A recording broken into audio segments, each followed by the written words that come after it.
tunai sama mahasiswa istiqomah baik yang ada di masjid juga yang online yang sudah terkumpul pada pagi ini. Assalamualaikum warahmatullahi wabarakatuh.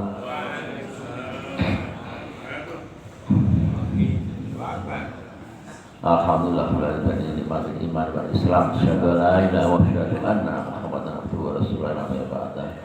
Rasulullah sallallahu alaihi wa Muhammad ba'dah. Alhamdulillah pagi hari ini kita masih diberi kenikmatan Allah untuk hadir bersama-sama meneruskan perjuangan kita melestarikan sunnah-sunnah Nabi, termasuk bermajelis ini kan termasuk sunnah Nabi ya. Berzikir juga bagian sunnah Nabi, ibadah Nabi, dan juga mempelajari, mengkaji ayat-ayat itu juga perintah Nabi. Barang siapa yang selalu mengikuti perintah Nabi, mengikuti sunnah-sunnahnya, melestarikannya, maka tidak akan kesulitan nanti ketika kita sudah berada di yaumul mahsyar, yaumul mahsyar, padang mahsyar, tidak kesulitan. Sebab kita termasuk umatnya yang dijauhkan dari hal yang menyesatkan dan juga mungkar, dan telah akan dijamu Nabi di Telaga Kausar. Amin. Hari ini melanjutkan kajian tafsirnya ayat 61 sampai 70 ya. Ringkas dan praktis ya kita kaji hari ini ya. Maka ini kita ambil judul perintah Allah perangi patung berasal dan tauhid ya. Apa saja yang dapat kita sampaikan hari ini? Yang pertama, ulul asmi ya. Ulul asmi adalah gelar khusus 5 rasul.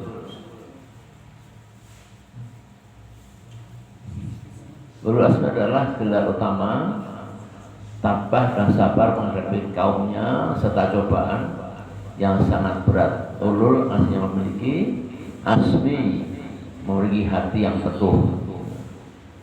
Itu maksudnya ya. Nah, kemudian ada 5 rasul yang disebutkan dalam Al-Quran ya. Yang pertama Nabi Nuh, urutan ketiga. Nabi Ibrahim alaihissalam urutan ke-6. Kemudian Nabi Musa urutan ke-14. Nabi Isa dan Nabi Muhammad urutan ke-24 dan 25. Ini Nabi Ulul Asmi ya.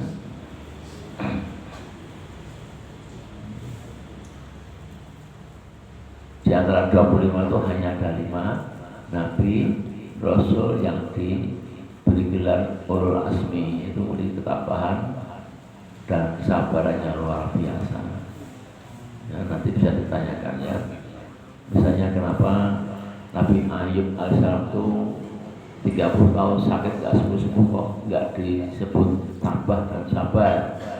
Gak sampai istrinya pergi, hartanya hilang semuanya, terbakar, musnah, anaknya juga pada meninggalkan dia, dan dia ditunjukkan di tengah sawah ya. Kok gak disebut ulul asmi, kenapa ya, hanya 5 ini. Menurutnya referensinya Al-Aqaf 35 ya. As-sabaru kama sabaru ulul asmi minarusuli wala tatabil.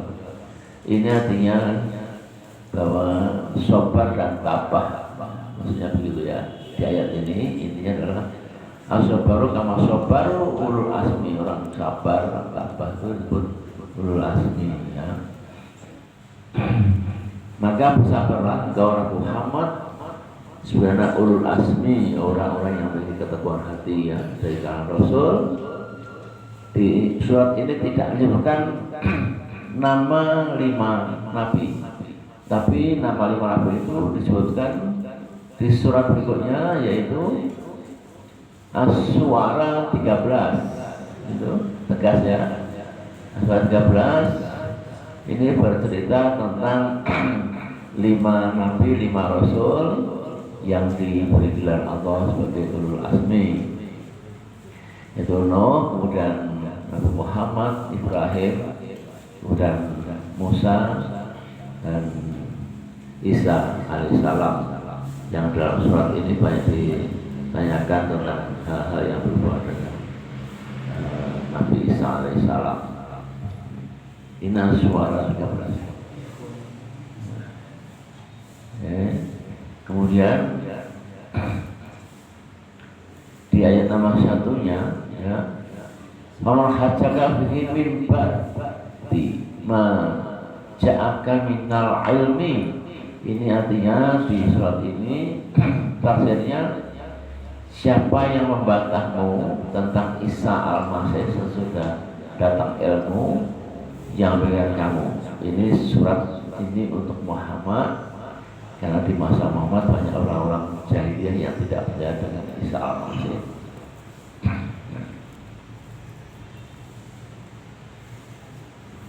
Semua nafkah fas'al laknatullah ala kadibin. Allah perintahkan untuk mubahalah,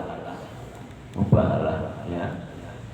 Siapa yang tidak percaya dengan Nabi Isa itu adalah anak manusia, utusan Allah, bukan anak Tuhan, asallah dia mubahalah, ya. Tapi kalau orang-orang Nasr dan orang Yahudi tidak meyakini, ya tetap mengimani, ya. Hal itu akan dilaknat Allah, ya, mubahalah. Itu di 61, dan di 263 itu inna hadzal qasas hak. Artinya kisah Isa alaihissalam itu kisah yang nyata, hak, tidak main-main, ya. Kisah ini adalah kisah yang nyata, dan hanya orang-orang yang durhaka, kafir, Nasoro, Yahudi yang tidak mengimaninya. Fa'italau fa'inallah aliman bil mufsidin. Tafsirnya adalah sehingga mereka berpaling dari kebenaran tentang Isa al-Masih, maka sesungguhnya Allah mengetahui orang-orang yang berbuat kerusakan dan akan menerima balasannya dari Allah. Kemudian kita cepat saja ayat 64. Ini perkataan Allah, ya ahli kitab. Sampai itu Yahudi dan Nasara. Mari kita menuju satu kalimat yang sama, artinya yang serupa di antara kami dan kamu, ya. Bahwa kita tidak menyembah kecuali Allah dan tidak bersekutunya dengan suatu apapun, ya.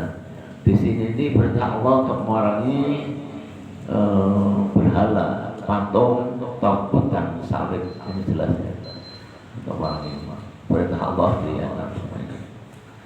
Kuli ahli kitab tarau ilayah kalimati sawa'in bainana wa bainakum, dan seterusnya. Ini adalah perintah Allah agar kita termasuk memerangi berhala, patung, tauhid dan salib.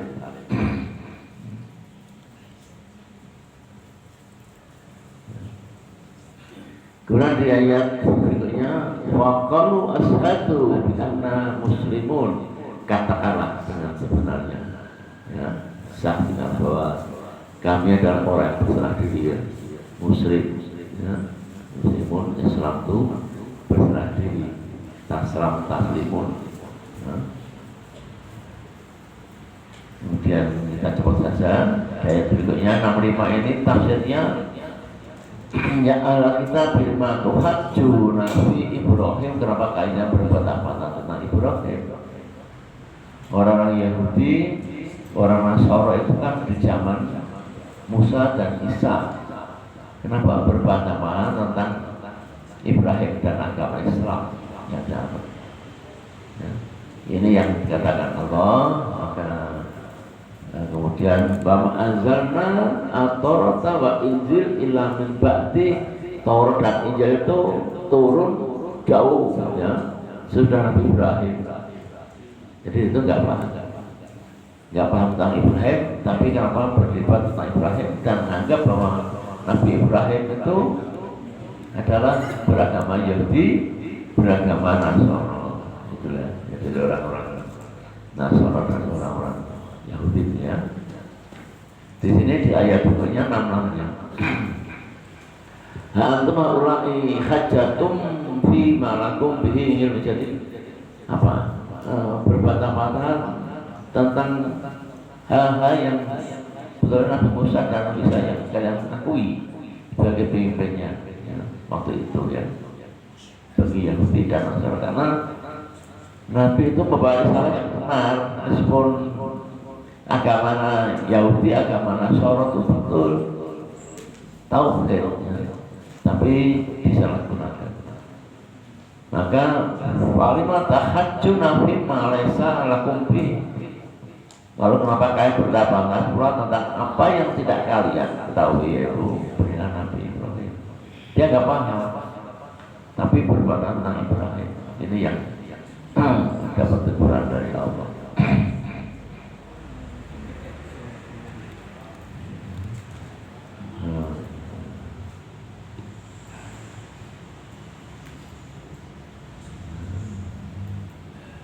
Nah ini ayat 67.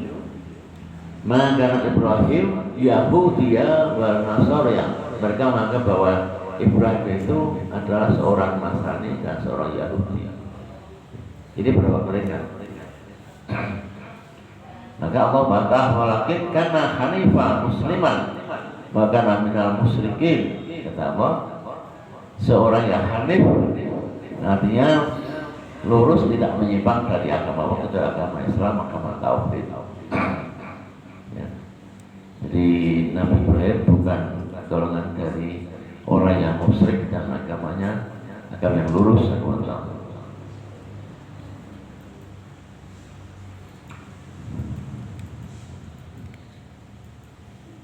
Kemudian di ayat 68 Inna awal nasi Ibrahim alladzina taba'u wa hadda fi waladzina amanu, yang tafsirnya sesungguhnya orang-orang yang lebih dekat memahami ya tentang Ibrahim itu adalah orang-orang Islam ya.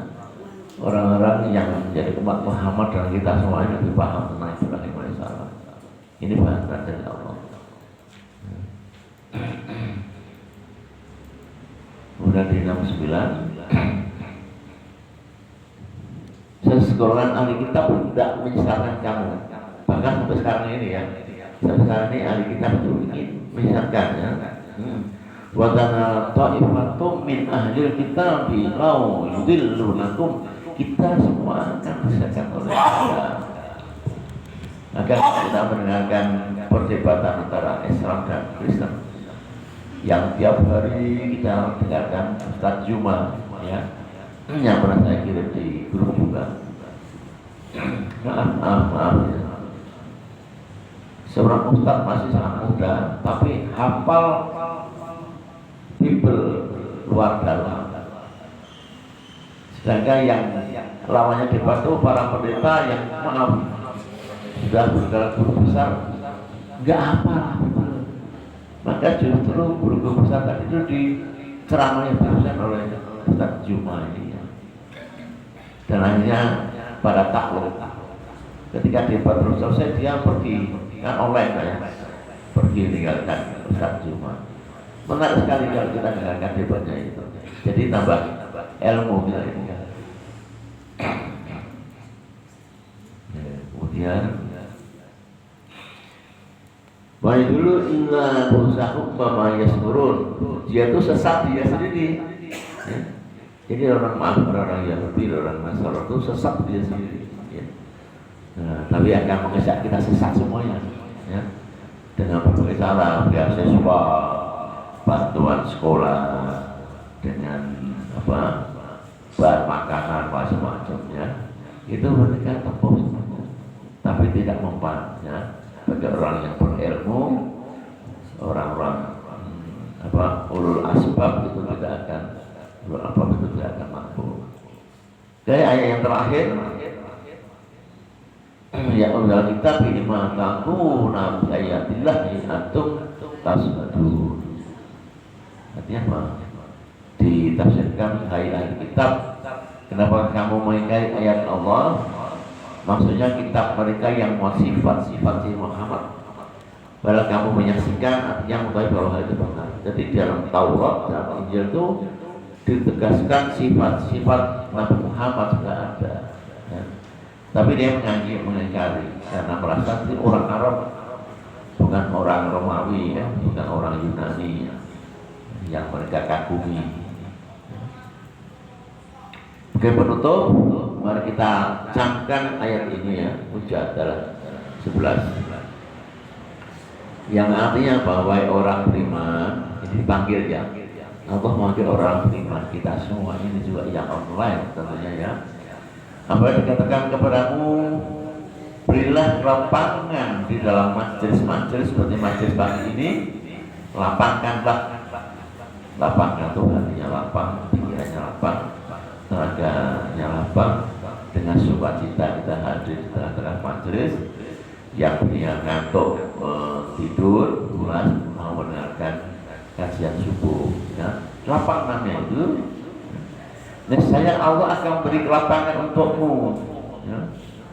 Jadi tahunnya panjang nih, lapangkan dalam majelis, Allah akan melapangkan rezekimu, kesehatanmu, waktumu, usahamu, dan di dunia maupun di akhirat akan dilapangkan.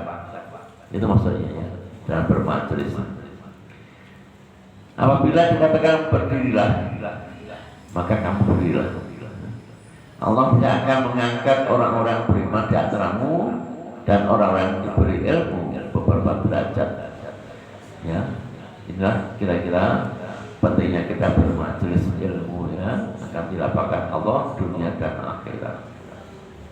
Baik, sampai di sini kita akhiri. Kurang lebih 15 menit saya paparan, mungkin ada yang akan ditanyakan lebih jauh, waktu kami silakan. Mana yang akan ditanyakan?